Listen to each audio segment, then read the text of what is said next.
talk to me about AI. Yeah, I think this is a really fun one, and I think it's really relevant that, I think a lot of people are freaking out today. That, look, we had Andrew Yang on the pod. He thinks the AI revolution's coming, and that like if we don't give everybody a UEI, we're going to have a, just pandemonium in the streets because everybody's job is going to get lost overnight. And like, listen, there are threads of this that are kind of true, that like a lot of jobs are going to get replaced or reshaped pretty significantly in ways that like we're still kind of grappling with today. Like we're looking around, like Danny and I were having a conversation about AI. It's like, well, dang, this is probably going to replace both of our jobs in like 3 years or something like that. It's pretty intense stuff, right? Well, look, there's 4 people in the room right now. Yeah. Whose jobs are replaceable by AI? Pretty much all of them. All of them in one word. You can make an argument for every single one. Yes. I've gone on to ChatGPT and I've said, give me 10 questions to ask Michael Saylor about Bitcoin. And do you know what? Some were crap. Yes. There were 2 or 3 I was like, okay, there's the threads of that. Yeah. So, yeah, you can see on a long enough time frame how that can be replaced. I don't think an AI can have as good a British voice as I have. It's true. I mean, that's not yet. But you can see that. And there's some people who don't. Have you seen the Rogan AI conversations that have been circulating? Oh, no. I saw, it's AI, like 2 AIs talking to each other, but like in the style of Rogan. Yeah. No, I saw something similar, this generative AI stuff where it's like, they were doing, it was called Nothing Forever. So, Jerry Seinfeld, the show about nothing, they had this AI that was like doing Jerry Seinfeld episodes 24/7. And it was like, it was really crappy, like quality. It looked like really bad animation and the voices were like that robotic, this thing and that. And like the jokes weren't that funny, but it still did exist until like they got shut down for IP violations or whatever. Have you heard the AI Nirvana song? No. Holy shit. Is it good? All right. Will it work here? Let's try it. See if you can find it, the AI Nirvana song. I don't think AI is ready to be Peter's therapist yet. Here. All software creates new Nirvana song. Oh, okay. Got it already. Have you heard this?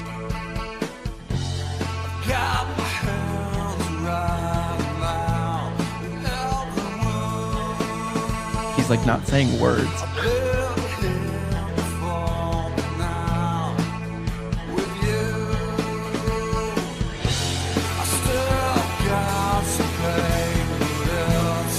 If you told me that was like early, and unreleased, I'd be like, yeah, okay, that's pretty good. He's not saying words. I want to hear the chorus.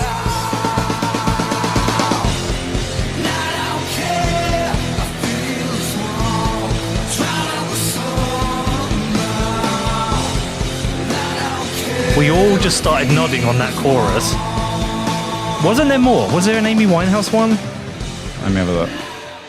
It's funny because it has his angst, but like a lot of the complaints you hear about the music generated by AI is like it doesn't have the soul. Well, it's so homogenized, isn't it? Yeah. Yeah, because it's based on an algorithm, not someone shooting up a bunch of heroin and just seeing what the fuck comes out. Like, but what I'm saying, this is still, we're in very early AI time, right? Yes. Was there an Amy Winehouse one? Yeah, there's an Amy Winehouse one and a Jimi Hendrix one. It's his Amy. It's got to be Amy. This guy, Amy. It already sounds very Amy. Well, I got no idea. Wow. Do you know what I mean? That's good, dude. This one's way better. It's alright. It's not even my kind of music, but I'm like kind of rocking to that. I mean better in terms of like, it's more believable. Yeah.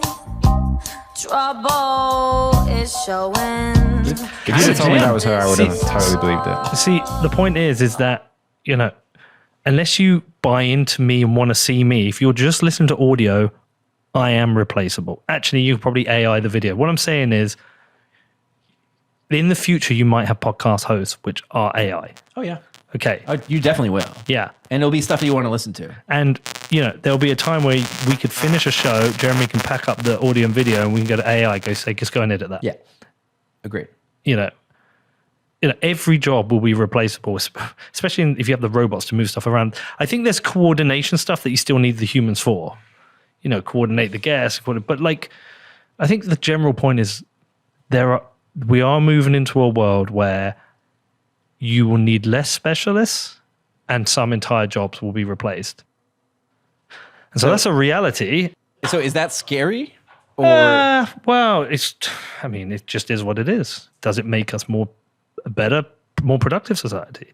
right? And I think that's where I'd go with this. I think the only scary thing is if there was a sudden evisceration of a number of jobs because you had suddenly a number of people unemployed.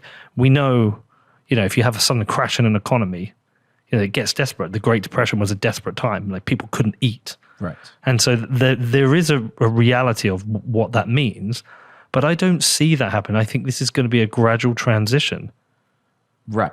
And I think for somebody like me, well, like actually, Peter, I don't even know if you know that we already use machine learning in our production process. Every single show gets actually a significant boost from machine learning. What, descriptions?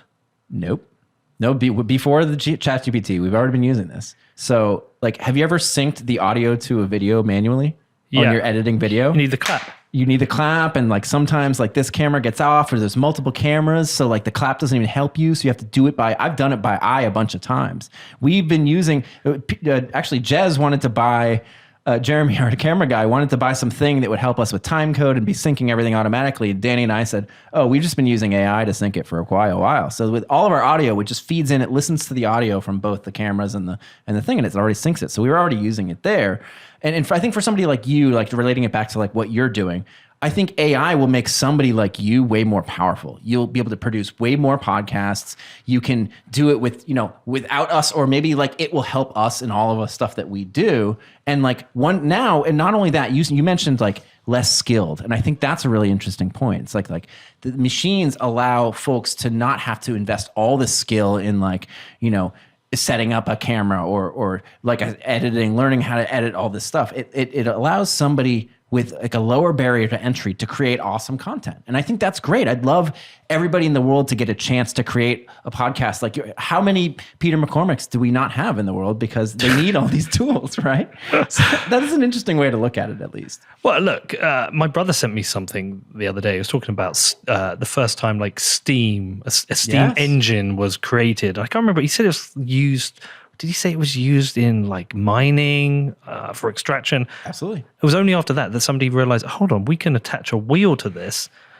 And from that tool, what we got is a more productive society, because then we got vehicles so we can move stuff around. Like my view on AI is I think what it does, it makes us more efficient as a society, more productive. Yeah. That frees people up to go and do other things.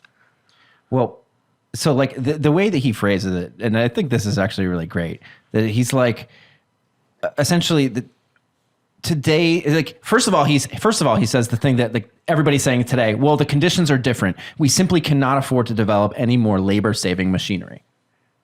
That's what you're talking about. In the 1900s, they were developing all this labor. Well, if AI is literally going to save us like hundreds of X, labor, like that will be way better for society on net. You have to understand that. I understand what you're saying about the disruption. Look, let's put a slight challenge for that. Okay. Let's use if you measure it purely on economic productivity, you might be right. But let's look at Amazon as an example. I think if Jeff Bezos could have every Amazon factory operated by robots and AI and no humans in there, able to pick, pack, post, go off in a drone and deliver, he would. And that would be one of the largest companies in the world with hardly any employees. Mm-hmm. And so you would create a mass concentration of capital under one person. And so what power does that give them? Is any of that power dangerous? That's something we have to question. And how many nice jobs does that take away some of our, it was nice to go to a shop in town, to a bookshop, and talk to somebody about some books. Yeah, how many nice bookstores have been created and replaced by this economically functional book distribution system? How many lovely cafes have been destroyed by Starbucks? And do you know how like these chains use triangulation to destroy other businesses? So they go into a town, they open up 3, triangulate the town, destroy the business in between, and then they'll figure out if they need 3. If they only need 3, they'll go to 2. It's what Starbucks will have done here. McDonald's, that's like their theory. Is there like a destructive side to, like this mass efficiency that we can create. I mean, back in the day when you were riding your horse to work and, you'd have to go get new shoes for the horse and you had a nice conversation with the farrier who used to put hooves on your horse. Well, we took that away from society. Are we better off? Yeah, but I think there's those incremental changes, and then there's these. God, what's the term? The when like revolutionary. No. The up curve, Exponential. the exponential Yes. changes. Can these exponential changes, because of technology, ultimately be destructive and dangerous? Well, so like that, he says that this time is different thing, but what we're approaching with exponential curves is the singularity. Yeah. And you made a great show about that. We should remind folks, Austin Hill, I don't remember the number it was, but like it's about the singularity, and like that's where stuff gets a little crazy, because with this, the definition of the singularity itself is that it's so exponential that we cannot see beyond it. We can't even imagine, just like we're trying to see the seen and the unseen, that it's almost unknowable because of the rate of change that technology envisions. I got a chance to talk to the developer, so he's the lead at Google, and one of their teams. I won't dox him further than that. He's a friend of the family. And after a long conversation of trying to understand AI, because he works on an AI team there, he said something to me that I'll never forget. You know, he was telling me about how it works and these neural networks, but at the end he said, do you want to be honest? I have a child, and she's about, this old. And I am convinced that she will either live forever or die to an AI. AI will, like Skynet take over and kill her, or she'll live forever because of AI. It was a binary outcome from him. And I just like, that's what you're talking about the singularity. And we don't know how far away that is. Yeah, and because in the singularity, there may be no need for humans. Well, I don't. You're getting on multiple problems that are coalescing together. Like there's the AI control problem. Like, can we not stop the AI from doing like the paperclip maximization? Right? You've heard that trope, Yeah. and it's like, or is it that like, if we don't need humans, that are we to the Star Trek level universe where we don't have to have humans work, and that we have machines that can do everything for us, so that we can literally do whatever we want all day. Everything that this is I the think part. humans need to work. Maybe that's us making podcasts about, exploring distant planets or something like that. The part of the conversation that we have to at least tie into this, Peter, is that this is like Jeff Booth's whole thing, okay? Remember that along this whole way, what should be happening, the technology should be doing is lowering the cost. And if we're talking about exponentials, it should be lowering the cost exponentially. But there's a huge problem here, is that we target as a number, a percentage, that the price goes up, not down. Yeah. We make sure that technological exponential deflation cannot happen. We ensure that it does not happen. There's a whole body of government dedicated to making sure that we can't have prices drop exponentially. And that, I think, is a massive problem with this whole thing, because that is how we could lead to prosperity. If we could literally listen, if you talk about 100 years ago, we have taken hundreds and millions of people, probably billions of people out of poverty. I don't know the numbers. The way that we have done that is through deflation, much despite monetary inflation. We have had massive deflation. The costs to get somebody food or clothing or whatever have gone down, right, in real terms. And that is what is amazing for society. So we this is the Bitcoin argument. Here's the segue into the Bitcoin argument, is that like we absolutely need a money that will allow that massive exponential deflation to happen. Can you find that chart where it's got the blue and the red lines for what we've seen, where we've seen in price inflate and deflate? So, and it's usually things like healthcare has massively inflated. Oh, yes, I love and it's that. things like TVs have deflated.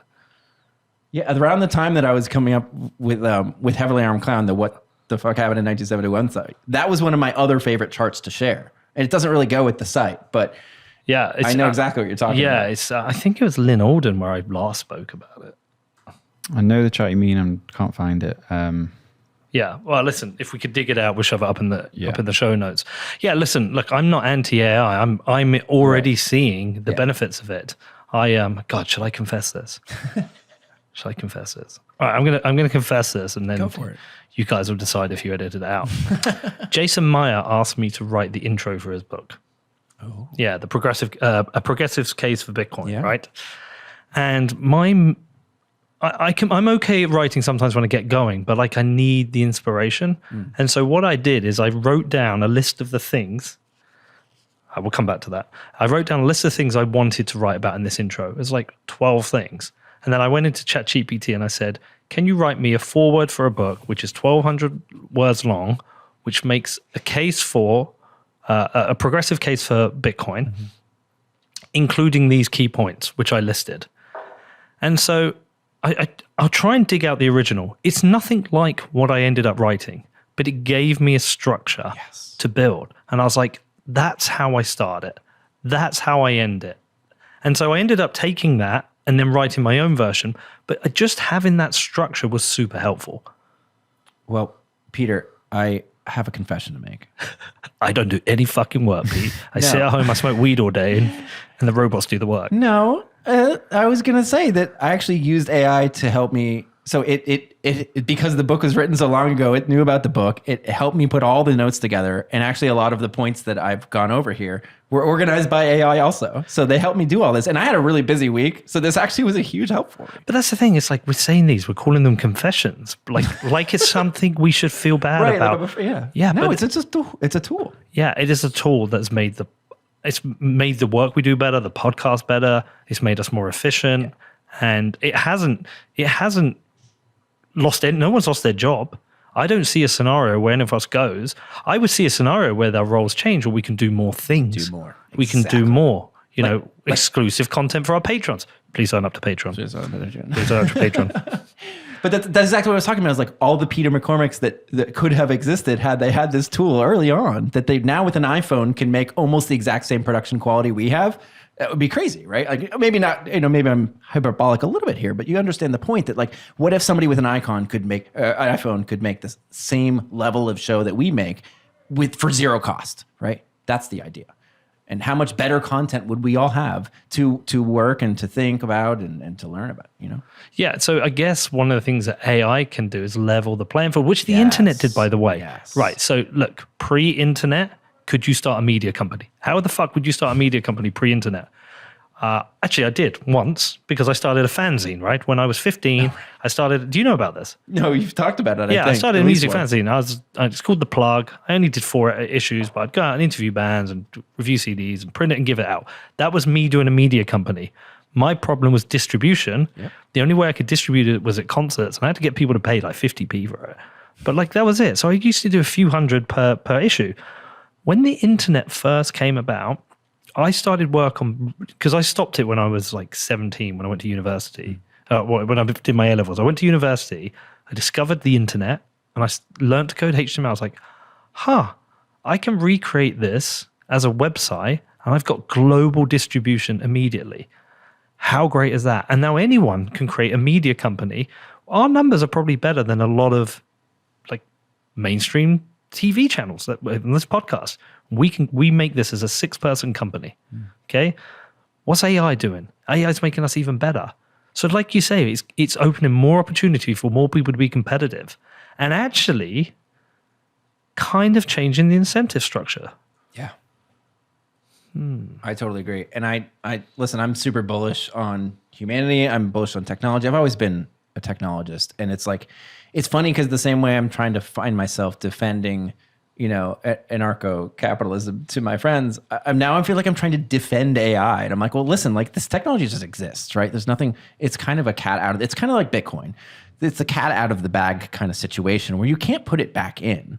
And what I do want to see, I think what is important for us to consider is to make sure these things are as open source and available and like customizable as possible. You've seen that stuff about like AI, OpenAI, like kind of changing and like ChatGPT is like kind of biased in some ways. Like I think we should try to minimize that as much as where's possible. That is that them put it in the box? Because I've seen there's been like safety.